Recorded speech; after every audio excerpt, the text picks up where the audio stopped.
Aujourd'hui, nous sommes devant un palais de justice où une procureure et une juge d'instruction font mine de se demander avec gravité si, lorsqu'un néo-nazi, après des années de menaces, en utilisant le terme bougnoul, roule 3 fois sur un arabe pour le tuer, ces 2 personnes font mine de se demander s'il s'agit d'un crime raciste.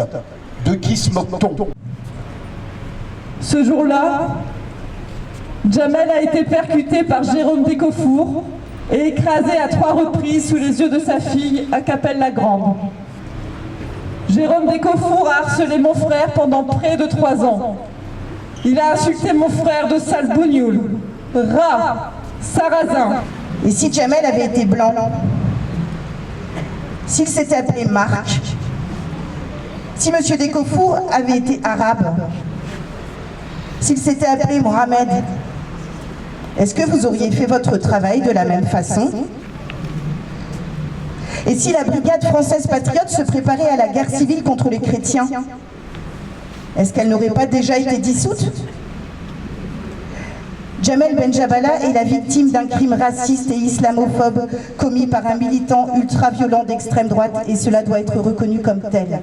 Comment comprendre autrement que même les investigations supplémentaires sur les liens du mis en cause avec les milieux de l'ultra-droite ne soient pas prioritaires?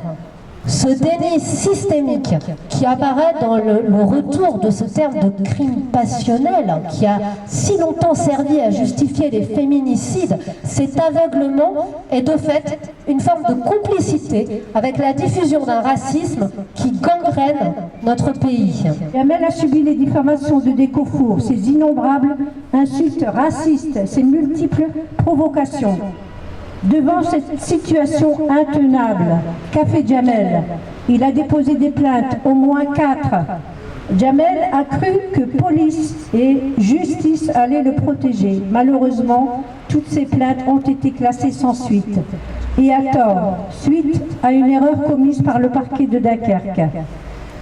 Ainsi, la justice commet des erreurs, des fautes, mais se refuse à l'admettre et à s'en excuser, refuse que les responsables soient sanctionnés. Quand l'esprit de corps fait place à l'esprit de justice, alors la justice devient injuste. Avec les termes qui ont été soulignés, bougnoul, sarrasin, etc. Et qu'a fait le parquet de Dunkerque? Ben, rien, semble-t-il. Le silence, c'est ce que nous vivons comme du mépris.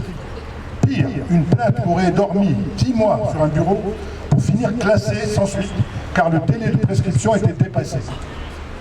La justice aurait ainsi laissé le temps d'effacer le délit. Certains pourraient même dire qu'elle a permis d'armer le bras de celui qui allait devenir un meurtrier.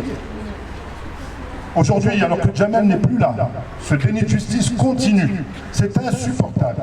Depuis des mois, nous voyons le parquet s'entêter.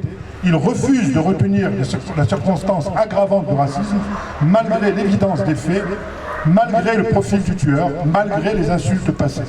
Il refuse d'enquêter sur les groupuscules qui ont armé idéologiquement cet assassin.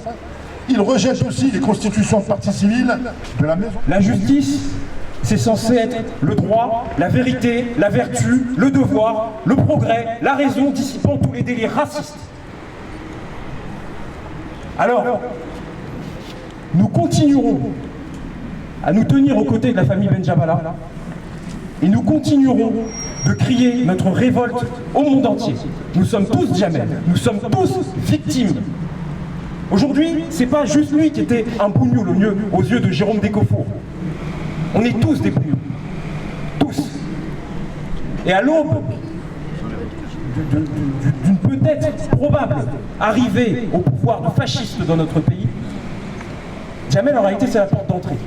Et la façon dont ils le traitent dans ce palais de justice, c'est comme ça qu'ils traiteront nos frères, c'est comme ça qu'ils traiteront nos cousins, c'est comme ça qu'ils vous traiteront vous. Donc justice pour Jamel.